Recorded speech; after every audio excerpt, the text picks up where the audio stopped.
if you were lucky enough to get your hands on Queen of Hearts in Raid Shadow Legends, you may now be wondering, is she good? Well, I'm going to answer that today and go through what she's best at. First things first, yeah, she's really, really good. She's a very versatile champ, although she excels in some areas more than others, but she's like a 5-star champion, S tier, and that's even like talking about legendaries. Amongst the legendaries, there aren't many that are better than her. So we will break down why she's good, where she's good, and how to use her effectively, what to build her with. But first, a quick heads up: if you want to get a good head start in Raid Shadow Legends, you want a couple legendary champs and a couple epic champs off the get-go, use my QR code or the link in the description. You'll get set up with some really good options, starting with UUGO, who is one of the best healers and revivers in the game. Very, very good for starting off, and you'll get that as soon as your account's made. At level 15, you will get RECTOR DRATH, which is another epic support champion, a very good healer that you're definitely going to want to get your hands on. And even better than that, if you start your account within 24 hours of having a new account, you type Monkey King and click confirm, you will get Sun Wukong, a very versatile legendary champion that's going to set you up for a very long time. And it gets even better, but you're going to need to act quick because this event's almost over. You click my account link right now and click the button here on the Alice Chase event. After 7 days, you'll get Alice the Wanderer, a very, very powerful legendary champion. All right, let's talk about why Queen of Hearts is so good. I think that she excels the most in Arena and a couple dungeons from what I've understood from the research I've done. So we'll break down why she's good, and then we'll go into how to build her properly. So starting off with her A1. Heart Burst. It attacks all enemies, so it's an AO1. It boosts allied turn meters, so they're going to be attacking more often. A very nice support skill to have. And it decreases defense by 60% for 2 turns, which is pretty good for an A1. You're going to make sure that not only is Queen of Hearts doing more damage, but everyone in your team is doing more damage fairly regularly, considering it's a 2-turn buff and it's on your A1, or a debuff, sorry. Really, really strong. It gets better though. Off with their heads is probably one of her best abilities. It is a 7-turn cooldown, but it's pretty awesome when used right. It has a new debuff called Death Brand. Once this debuff is on someone, that champion, when they die, will not get revived. So, for example, in PvP right now, in Arena, we're getting a lot of Sun Wukongs because he's a free legendary champ. He revives every 3 lives, every 3 turns he can revive, sorry. This Death Brand will stop him from reviving, so that is pretty awesome. Now, Death Brand is new, like I say, but you also get True Fear. Now, the interesting thing, it removes all buffs as well. Completely removes all buffs. This is going to be really, really useful for a couple of dungeons, and also especially PvP. There are so many buffs, and just removing all of it instantly with one ability, great. Now, you have to target a specific champion for Death Brand, and that specific champion will be the one that gets the debuff. It's not all champions. However, all champions will get True Fear. And each buff that's removed will increase your turn meter by 5%, which is quite crazy. If you're playing like Arena, right, you got 4 champs, they may even have 3 or 4 buffs on all at once. That adds up massively. So you can get moving really, really quickly, get your turns going a lot more often. And then we go into her A3. Using this, reduces the cooldown by 2 turns off with her head. So you can combine these together and get off with her head off with their heads used more often, which is really, really nice. Only if you kill someone with this ability, which is not too hard to do, because when you activate it, you will all attack a single enemy. All of your champs will team up together to attack a single enemy, and everyone gets a 50% increase attack buff for 2 turns, which is huge. It's such a strong ability. And then we have the passive. Now, I've just unlocked Queen of Hearts. I've just got her to level 50. So we're going to have to work on getting her Ascension stars and get her to level 60 is what I'm going to be working on now. For every 10 buffs the enemy team receives, you get an extra turn. Now, obviously, buffs are going to be happening all over the place with the current raid meta, right? So you're going to get an extra turn fairly often. And it doesn't matter how much speed you've got. So that is pretty awesome. Her aura is also pretty interesting. Increases ally accuracy in all battles by 70.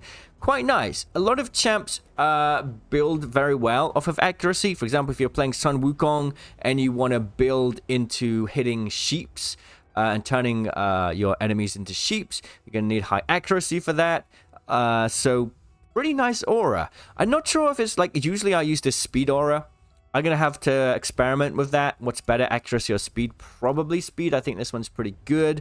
A very, very good PvP champ you have here. She's also really good in quite, like pretty much all of the game, but she really excels, especially in Dragon and Fire Knight dungeons. With all that in mind, how do we want to build Queen of Hearts? What kind of gear does she want? What kind of stats should she go into? Well, because she's a support champ, you want her alive for as long as possible. So HP percent and defense percent are probably the things you want to go for. However, speed is also going to be very useful. You want her to be churning through turns as much as possible because you want her to be able to do her Death Brand off of her head. You want her to be able to do that as much as often. So getting her A2 available more often, going to be great. So speed, definitely very, very important. Reflex is also a pretty interesting option to take for her. Obviously, her main A2, sorry, 7 turns can be quite long. So having Reflex, 40% chance to reduce random skill cooldown could be good. But just keep in mind this, you need 4 items in the set to activate the bonus. So if you've got a bunch of good reflex kit going around, then you could build into that. Otherwise, just building speed is going to be good. HP percent and defense percent. A good set for that could be Divine Speed. Just 2 artifacts from that. You're going to get plus 12% speed and plus 15% HP self shield for 3 turns. Another good set, if you have it, is Relentless. 18% chance to get an extra turn. Consecutive chances reduced by 45%. So this is just a nice way to potentially get extra turns, which is going to be really useful for Queen of Hearts. And then basically focusing on your primary stats, you know, this one here on defense percent, HP percent, and speed are going to be really important. Your substats as well, going for HP percent, speed, and defense percent. So she's really tanky. You want to make sure she's as tanky as possible. So I'm going to start building her. I still need some work to do. I'm going to get her to level 60. I'm going to try and get some masteries built for her. We'll come back and see what her max tier build should look like. Obviously, without the souls, we're not going to get that lucky yet. You know, 6-star ascension, fully max masteries, blessings, all that stuff, potentially what we're going to look at for building her then and how she's going to look. But for now, this is a good start. Just HP percent, defense percent, speed, and some accuracy and maybe resistance if you can as well. We don't have the most amount of speed and stuff yet, but we're building it out. Let's see what she can do in an arena battle now. My arena team isn't bad, but we'll see what we can do here.